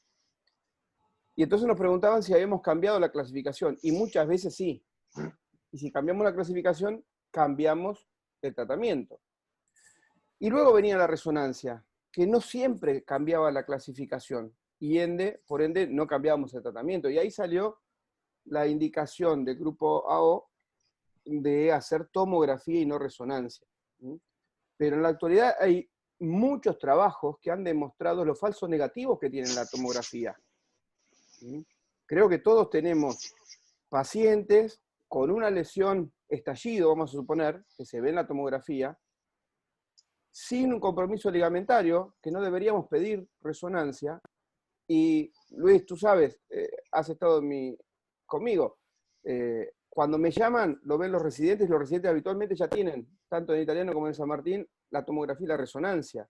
Y la resonancia muestra lesiones con edema adyacentes, o sea, contiguas o saltadas. Y nos ha pasado tratar en forma no quirúrgica la lesión principal, y luego del tratamiento con un corsé dicho hiperlordosis, de la West Joint, como nos mostraba Jorge recién, que es una de esas fracturas que eran simples edemas, se colapsara. Yo, la verdad, me quedo más tranquilo con la resonancia. Si tengo que optar por uno, y seguramente en el trauma opte primero por la resonancia. Luego, si quiero hacer un tratamiento quirúrgico y justo voy a parar en una vértebra que está con edema en el cuerpo, la sujeción de ese tornillo no va a ser buena. Y tenga que irme a un nivel superior. Me parece que eso está cambiando un poco la forma de enfrentar y de estudiar estas lesiones. Doctor Bazán, no sé Sí. si el doctor Cabrera también opina lo mismo que voy a manifestar. ¿Qué opina?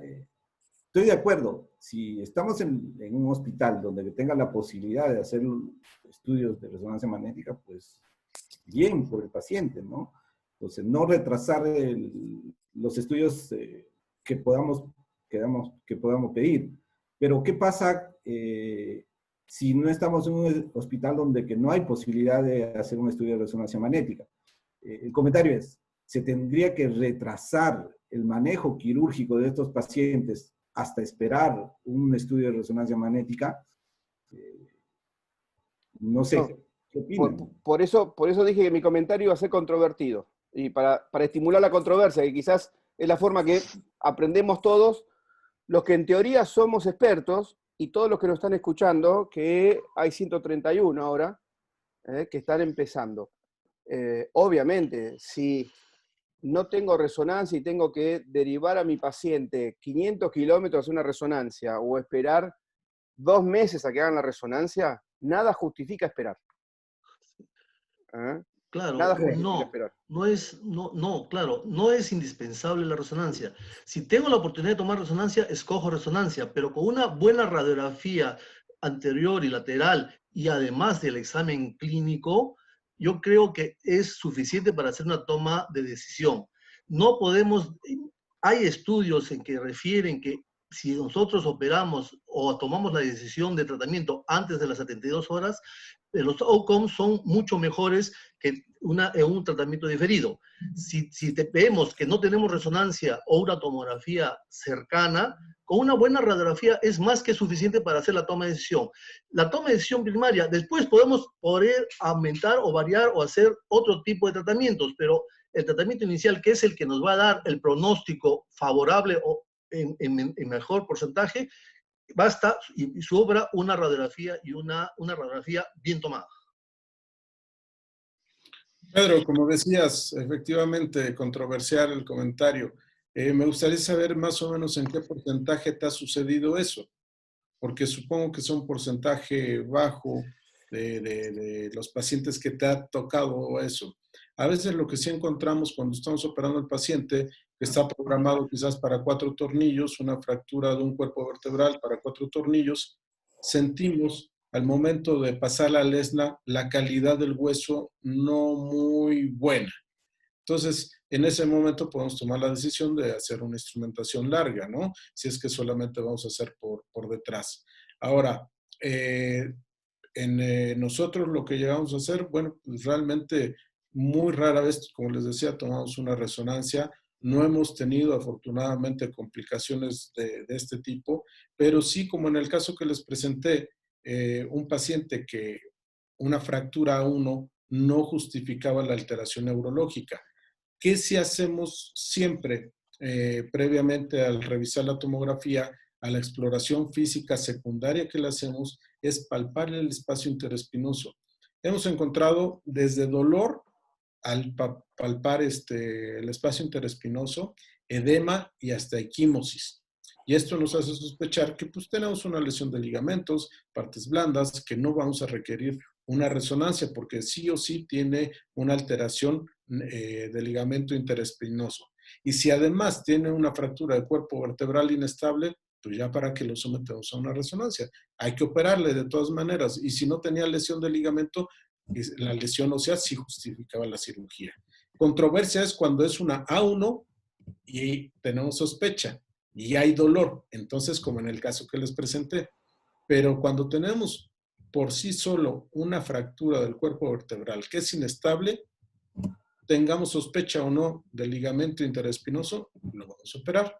¿Y qué hemos encontrado? Que cuando abrimos desde la piel a penitas el tejido subcutáneo, ya tenemos una equimosis. Los músculos están infiltrados, ahí habla de una lesión, y ya cuando llegamos al espacio interespinoso tenemos una lesión franca como en el caso que les presenté.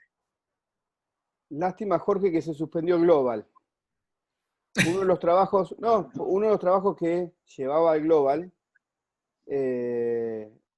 era en ese momento eran 138 pacientes que tenían 174 lesiones vertebrales.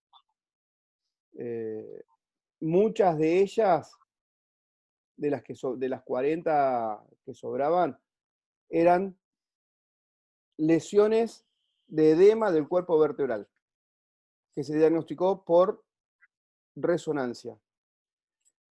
Algunas de ellas tuvimos que cambiar el tratamiento por colapso, no de la vértebra A1, sino de la que tenía edema nada más. ¿Sí?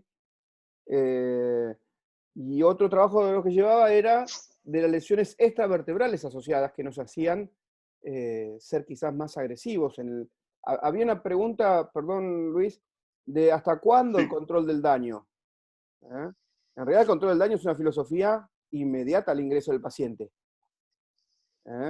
Uno no va a controlar el daño eterno, pero si un paciente tiene una quemadura con una lesión A1, lesión que todo, o una A3 con 5 grados de cifosis, que ninguno de nosotros la operaría, sin déficit neurológico. Un paciente quemado, que tiene que ir 2 o 3 veces a limpieza de la herida, cada 2 o 3 días a hacer escalectomías, que lo van a movilizar mucho, seguramente esa lesión puede comprometerse más. Entonces, el control del daño es fijar percutáneamente esa lesión, y que lo muevan, y que lo sienten, y que hagan lo que quieran hacer. O sea, el control del daño no lo hacemos en una lesión tipo C, que hay que operarla sí o sí, y cuanto antes la operemos mejor. Sino en lesiones que, si las fijamos por las lesiones asociadas que tiene, ponemos en mejor condición la sobrevida de nuestro paciente. Y no quedamos como responsables del déficit neurológico posterior. Sí, maestro. Ahora tengo 2 temas que están preguntando mucho en el chat. El primer tema era... Quería ver un rato lo que comentó el doctor Bazán justo, es la importancia de lo que expuso el doctor Bazán. Cuándo operar y cuándo no operar. O sea, el control de daño fue diseñado para eso. No le vas a someter a un paciente con alto riesgo de mortalidad a una noxa adicional que es el procedimiento quirúrgico. Entonces, siempre recordar eso también. Creo, operar cuando tengas a un paciente relativamente compensado, ¿no? Cuando el lactato, las bases estén en un equilibrio. Entonces, creo que eso es algo esencial que deben volver no sé, a revisarlo los residentes o el público que está en el... Sí, eso es muy importante, Luis, estamos de acuerdo y ya lo comentaba también Pedro, lactato, todas las alteraciones que nos pueden complicar al paciente. Generalmente el control de daño se hace si las condiciones del paciente lo permiten, en las primeras 24 horas, porque sabemos que de acuerdo a la clasificación de Hanover, del segundo al quinto día va a haber una inmunosupresión, que muchas veces, si ya tienes un paciente con fijadores externos en pelvis, en fémur, un control de daños en columna, ese paciente hay que dejarlo. No lo toques hasta después del quinto día, que va a haber una recuperación y que quizás ya puedas hacer la cirugía definitiva. Pero si vamos a tener que poner un clavo centromedular y tenemos trauma de tórax y además ya le hicimos un control de daños, tenemos que tomar en cuenta los riesgos potenciales de un embolismo graso, de una complicación extra. Entonces, esos pacientes hay que valorarlos en conjunto con todos los servicios. Me refiero a todos los servicios, cuando menos tú sabes, Luis, allá en el hospital hay un servicio de cadera, hay un servicio de fémur, hay un servicio de polifracturados, etcétera, en los cuales tenemos que valorar que es conveniente poner un clavo, poner una placa, dejar el fijador más tiempo, hacer una cirugía definitiva ya de columna. Por ejemplo, en las fracturas tipo C, a veces, como dice Pedro, pues efectivamente, esas hay que operarlas sí o sí, pero quizás se pueda hacer un control de daños de inicio y ya después hacer una cirugía definitiva y colocar el travesaño y hacer una descompresión más adecuada. Pero sí el control de daños nos va a ayudar mucho y si el paciente ya tiene una lesión neurológica, nos va inclusive a ayudar a la movilización, evitar escaras, evitar trombos, evitar problemas pulmonares. En eso está, con esas bases está diseñado el control de daños. Y qué bueno que todos estamos hablando de ese mismo lenguaje para transmitirlo igual.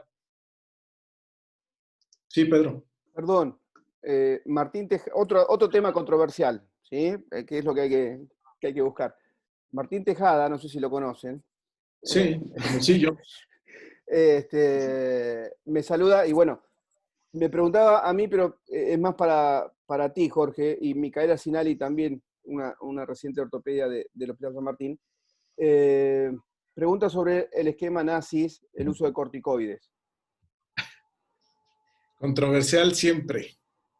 Sí o no, se ha dicho que sí, se usa, después que no se usa, y finalmente creo que actualmente sabemos que sí pudiera tener cierto beneficio, pero tenemos que tomar en cuenta el riesgo-beneficio. Si tenemos un paciente grande, diabético, con problemas quizás pulmonares preexistentes, de alguna alteración preexistente, pudiera ser que tuviéramos una complicación.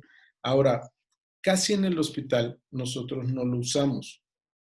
Independientemente de los efectos secundarios que produce, como es el sangrado tubo digestivo, neumonías, inmunosupresión, aumenta el riesgo de escaras porque adelgaza la piel, en fin, todas las complicaciones que ustedes saben de los esteroides, no lo llegamos a usar muchas veces porque los pacientes como de nosotros son pacientes de referencia, los cuales no llegan en el momento dorado, que son las primeras 8 horas. Entonces, por eso rara vez lo usamos. Hemos tenido pacientes como la chica que les presentaba el caso clínico, que llega después de 10, 15 días y viene todavía con esquema de NACIS. 15 días así, pues imagínense las complicaciones que llegamos a ver, ¿sí? Pero sí hay pacientes que sí consideramos que si es un paciente joven, está dentro de las 8 horas, no tiene comorbilidades como sobre todo diabético o alteraciones pulmonares, pues sí vale la pena someterla a un esquema de NACIS. Pero hoy por hoy el mejor tratamiento es la cirugía temprana. No sé si están de acuerdo con esto. Sí, yo sí utilizo corticoides en las primeras horas cuando la comorbilidad no está comprometida. No hay un estudio evidentemente claro sobre los beneficios, pero tampoco hay un estudio que va en contra. Entonces, siempre y cuando se puede utilizar en las primeras horas, creo que sí se debe utilizar corticoides, a pesar de los trabajos de los estudios. Ahora, otra cosa, yo muchas veces se los planteo a los fellows, tocando madera o no pudiendo hacerlo así, pero les pregunto, con tu estado de salud, que estás bien, estás joven, si te pasara algo así, ¿permitirías? Dices, pues sí, que se haga.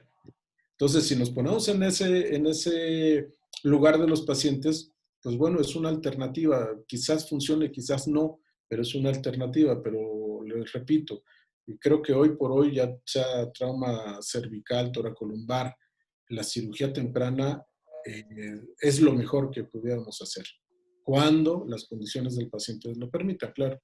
Sí, maestro, en el fellow en Brasil tuve la oportunidad de estar en algunos, manejar algunos pacientes con esquema de corticoterapia. Recordar que nos fue bien en algunos pacientes, pero pacientes seleccionados, se podría decir, pacientes con ciertas características. Entra mucho a tallar las horas de trauma. El paciente tiene que estar dentro de las primeras 8 horas de trauma. Recordar que se le va a poner una bomba de corticoides.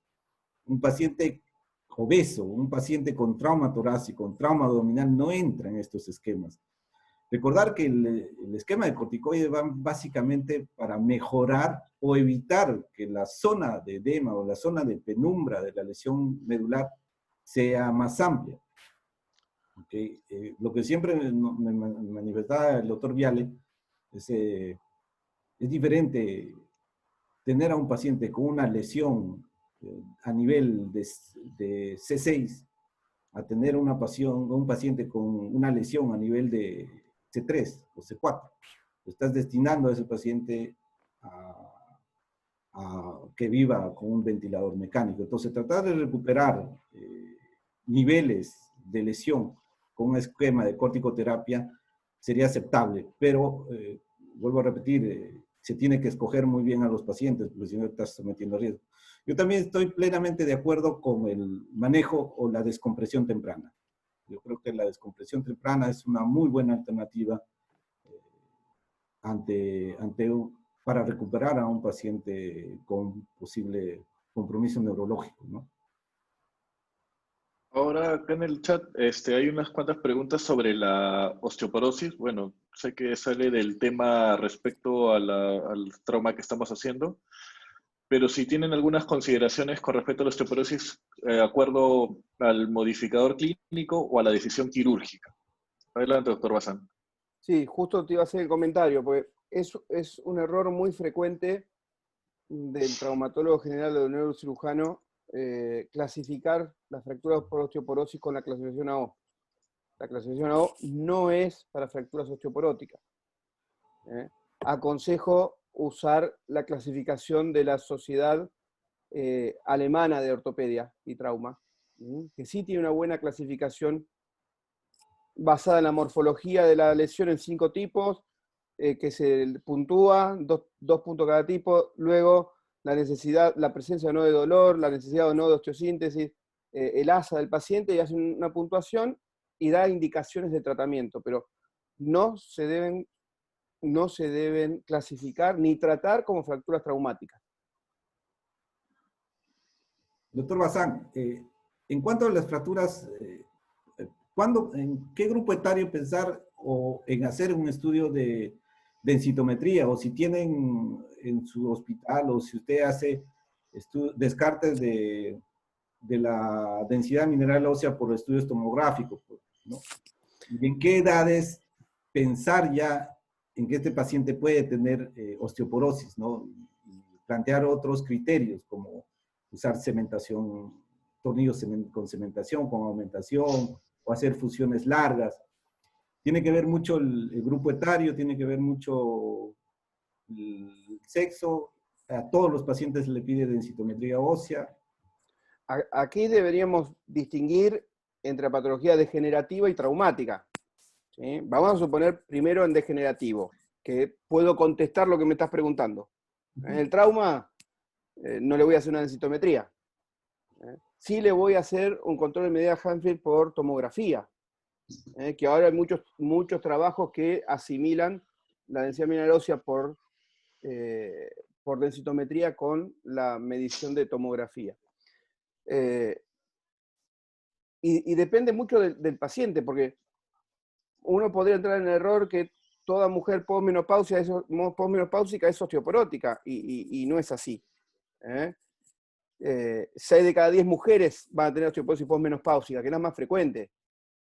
Pero de las 4 que me quedan, 2 van a tener osteoporosis senil, que es la que tiene después de los 65 años. O sea, ahí tengo casi 20 años de de diferencia. Y de las 2 que me quedan, una va a tener osteoporosis secundaria. O sea, 9 de cada 10 mujeres van a tener osteoporosis. Voy a pensar más en la mujer. ¿Secundaria qué? A enfermedades malabsortivas, a corticoterapia, a índice de masa corporal bajo, a antecedentes de fracturas de la madre. Y en los hombres, 3 o 4 de cada hombre van a tener osteoporosis senil, después de los 65 años. Y uno va a tener secundario. Entonces, en lo degenerativo, todo paciente que pasa los 65 años o tiene algún antecedente, le pido una densitometría ósea.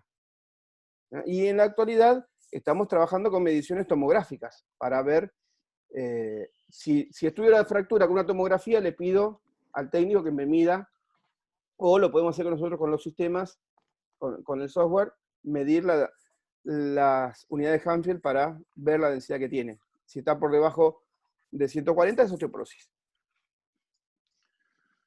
Bueno, También, Luis, ahora hay que tomar en cuenta sí, otros factores como el tabaquismo. El tabaquismo, cuando menos en nuestro país, es un factor muy importante para pensar en la osteoporosis, en tener un posible fracaso de nuestra instrumentación, hacer instrumentaciones más largas, en fin. Cuando hablamos de fracturas por osteoporosis, bueno, tenemos que, independientemente de clasificarlas, valorar el estado clínico del paciente.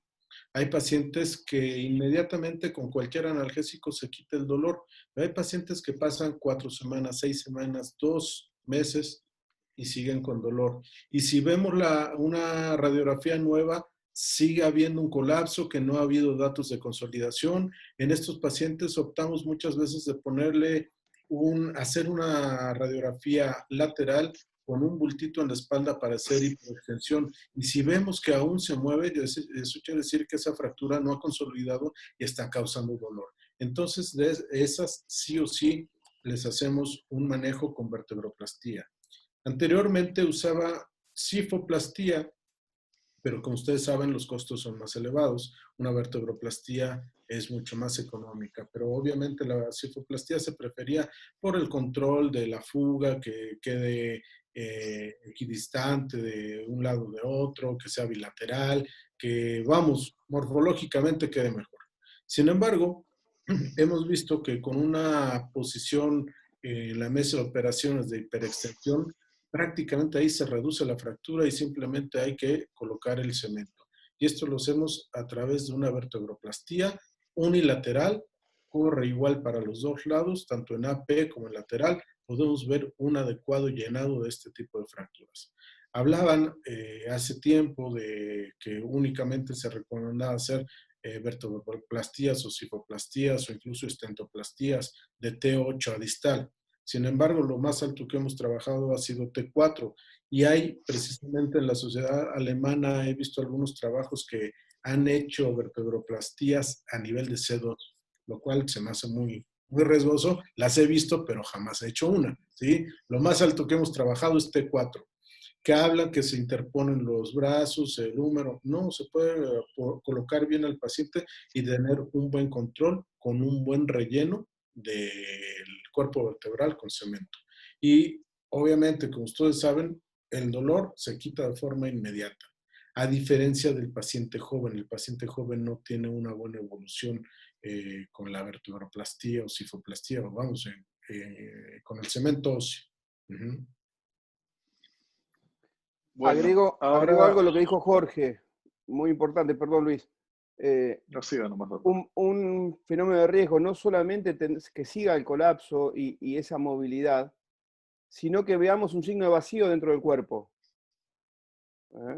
Si vemos aire dentro del cuerpo, pensar en una osteonecrosis, pensar en un cúmel, complicación de esa fractura osteoporótica.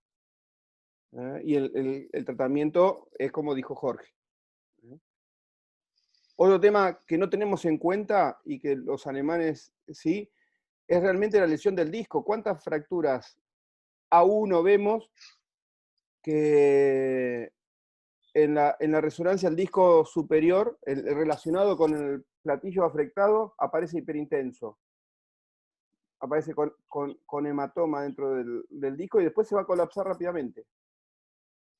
Son signos banderas rojas, si querés ponerle, a mí no me gusta, pero son signos de alarma para estos traumas que quizás uno considera menores. Perdón, Luis.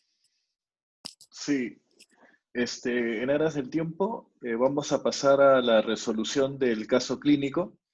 Damos pase al doctor Jorge Cabrera. La La verdad verdad, que las discusiones son muy es muy interesantes. interesante. Podemos Nos pasar pasaríamos hasta horas. mañana discutiendo. Y el tema es así, si invitas a una persona como Jorge, que le encanta el trauma, No, encantado. Nos Vamos a ligamos, aprovechar. hacemos un hilo. No, y yo tengo muchos recuerdos de doctor Cabrera y de México, porque la primera cirugía de columna que hice fue en México y en el Hospital Magdalena de Salinas. Hasta ahora me voy enterando que era la primera. Sí. Mentira, Luis, qué bueno. Bueno, pues vamos a continuar con esto. Vamos a la resolución del caso clínico. Vamos a poner nuevamente las imágenes. Y como ya hablaron, morfología, estado neurológica y modificadores. Sabíamos que era una fractura de L1, sabíamos el nombre, pero faltaban los apellidos y así la clasificamos. Fractura de L1 tipo B2 por una lesión ligamentaria posterior, más una fractura A4 del cuerpo vertebral, un estado neurológico, inicialmente una afección neurológica que recuperó y quedó con una alteración tipo radiculopatía. Y un modificador M1 por la apertura del espacio interespinoso, que ahorita voy a platicar algo muy curioso de esta paciente. Y así fue, fractura L1, B2, A4, N2, M1. Y esto fue lo que le hicimos. Creo que por aquí había una pregunta que no salió. No sé si me la puedas poner. Luis, por favor. Sí, ahorita hago. Ya, a ver si bueno, ya pusieron esto. Me gustaría saber qué tratamiento le harían. Ya con la plática que nos dio Pedro, sabemos que esto es un manejo quirúrgico sí o sí, pero ¿qué le harían? Vamos a dar unos momentos para que contesten.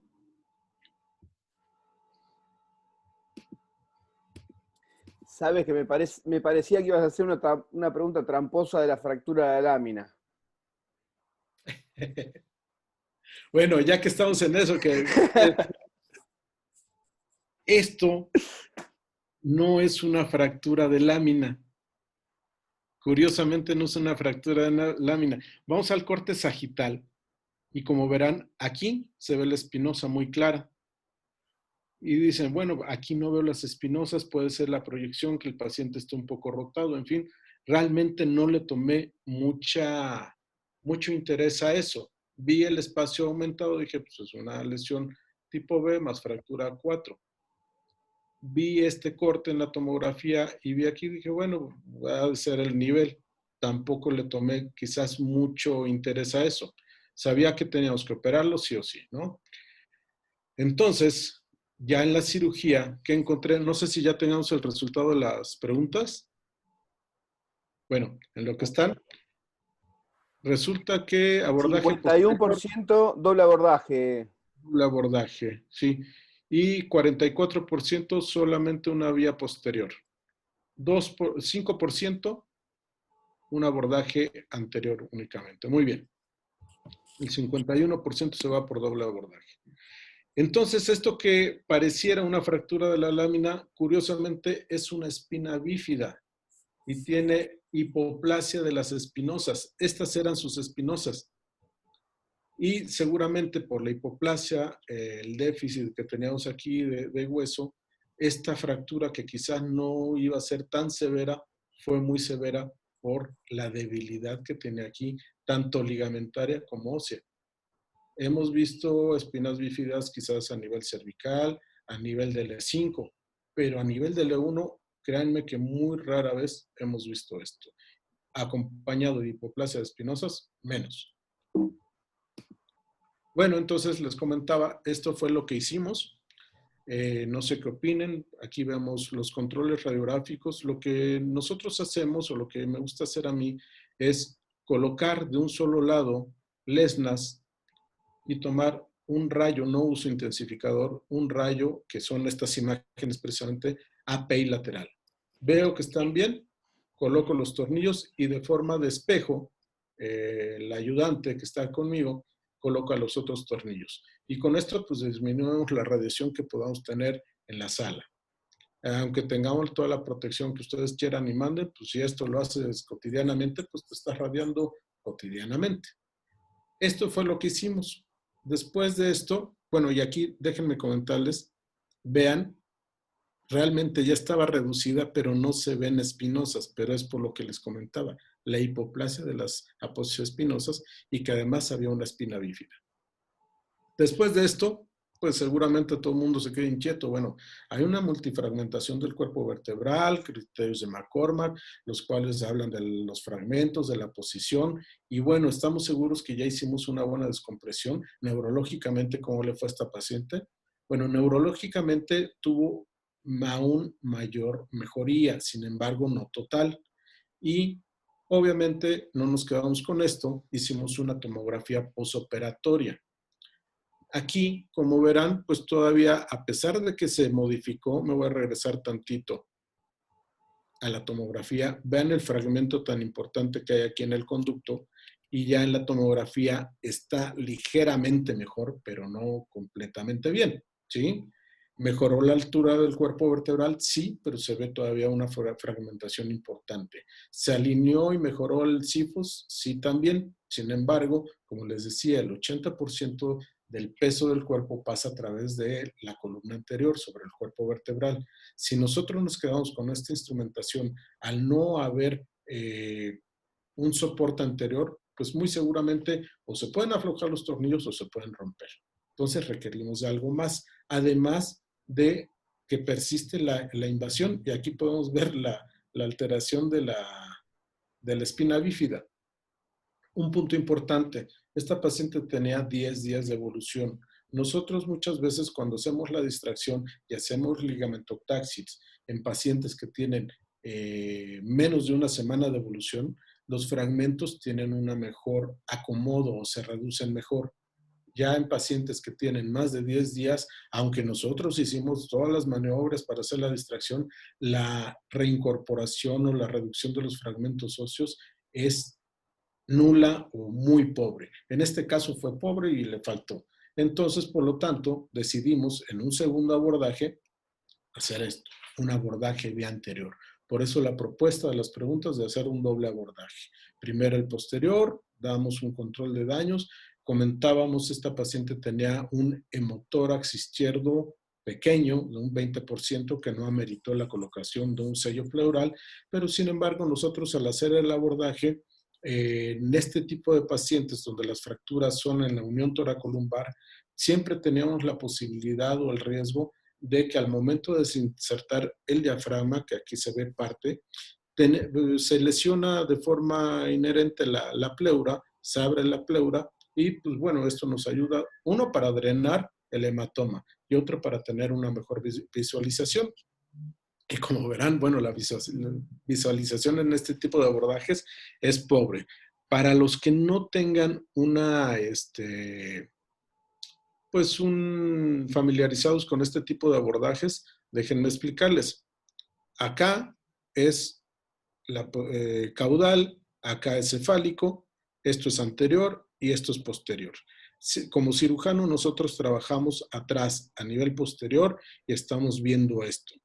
Nosotros en México tenemos la limitación de que el abordaje lo tiene que hacer un cirujano por las cuestiones médico-legales. Sin embargo, lo hemos hecho nosotros. Sí, hay que tener sus cuidados. Tenemos que hacer ligadurales segmentarias si no queremos tener un sangrado. La desinserción del diafragma, si nosotros queremos hacer una colocación o una fijación de T12 a L2, pues tenemos que hacer una disección mejor.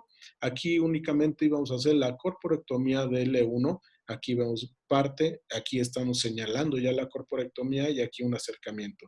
La plataforma inferior de T12, la plataforma superior de L2. Acá, aunque no se ve, no late, pero aquí está la aorta, aquí muy pegadito. Entonces, un abordaje que es un poquito estresante. Ya lo decía Pedro, la comorbilidad de este tipo de abordajes ha hecho que en muchas partes del mundo se dejen de hacer.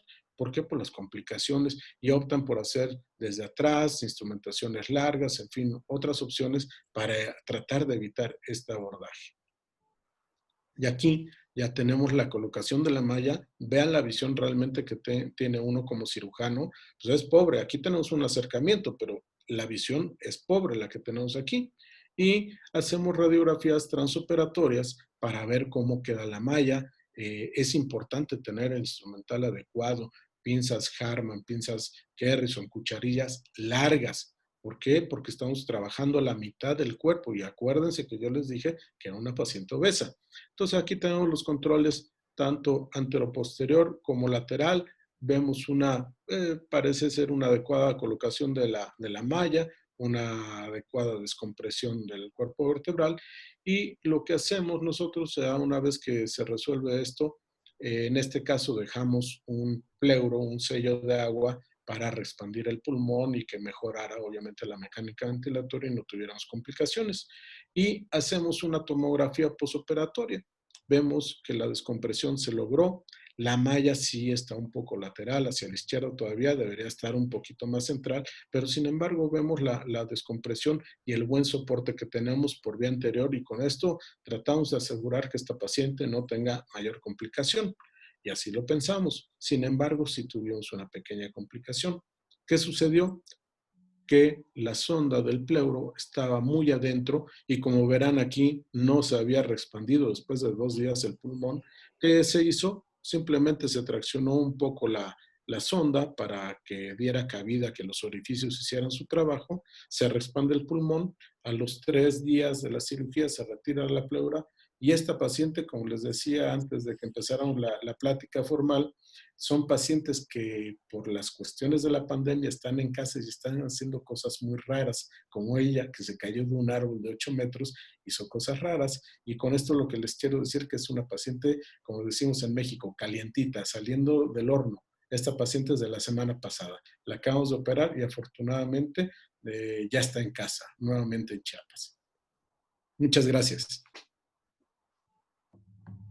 Excelente caso, maestro. Brillantes ponencias. La verdad, un honor tener a ustedes como ponentes. Se aprende bastante. Y bueno, agradeciendo a ustedes por las brillantes ponencias. Y bueno, damos por concluida la actividad científica. Ahora damos pase al doctor Sarce para las palabras finales.